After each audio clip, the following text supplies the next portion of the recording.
So ఇప్పుడు full adder implementation నేర్చుకుందాం using the decoder and or gate. So full యాడర్కి ఏం ఫంక్షన్స్ వస్తాయి తెలుసుకోవాలి. ఫుల్ యాడర్కి ఏమేమి ఫంక్షన్స్ వస్తాయి, ఇన్పుట్లు ఏబీసీ ఇచ్చామనుకోండి, సమ్ క్యారీ వస్తుంది అంతేగా.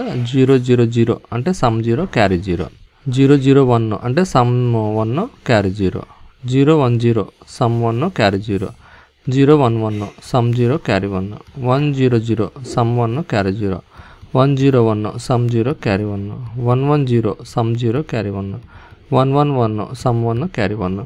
సో దీంట్లో 1 దేనికి వచ్చినాయి అంటే M1కి వచ్చింది, M0 M1కి వచ్చింది, M2 M3 లేదు M4కి వచ్చింది, M5 లేదు M6 లేదు M7కి వచ్చింది. So some is equals to sigma M of 1 2 4 7. అలాగే క్యారీ కూడా చూద్దాం. Carry is equals to sigma M of M0 M1 M2 M3కి వచ్చింది, M4 లేదు, M5 M6 M7కి వచ్చింది. సో 3 5 6 7 అనేవి క్యారీ ఫంక్షన్స్. సో ఇప్పుడు 2 to 4 డికోడర్ అయితే సరిపోదు, 3 to 7 డికోడర్ కావాలి దీనికి. ఎందుకని 7 వరకు వేరియబుల్స్ ఉన్నాయి కాబట్టి, 0 to 7 అంటే 8 కాబట్టి 3 to 8 డికోడర్ తీసుకోవాలి. ఓకే, ఇది ఎనేబుల్ పిన్, 3 ఇన్పుట్స్ ఏబిసి.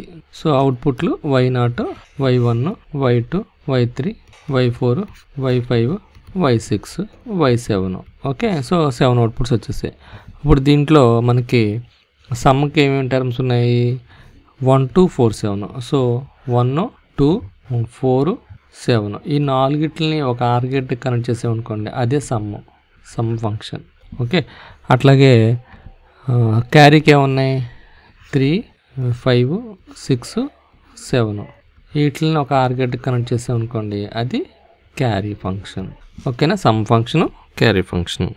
ఇట్లాగా డికోడర్తోనే సమ్ ఆఫ్ క్యారీలని ఫుల్ యాడర్ డిజైన్ చేయొచ్చు అనమాట.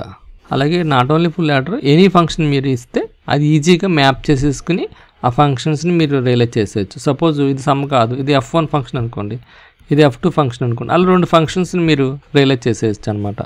ఇది ఫంక్షన్ సమ్ బదులు F1 అని రాస్తాడో, క్యారీ బదులు F2 రాసాడు అనుకోండి, F1 ఇలాగా F2 ఇలాగా, అలాగే ఎనీ ఫంక్షన్ మీరు రియలైజ్ చేయొచ్చు. ఓకే, సో ఈ వీడియో కనుక మీకు నచ్చినట్టయితే షేర్ చేయండి, లైక్ చేయండి, మరి ముఖ్యంగా బెల్ ఐకాన్ ప్రెస్ చేయడం మర్చిపోకండి. Thank you very much. See you again, bye by.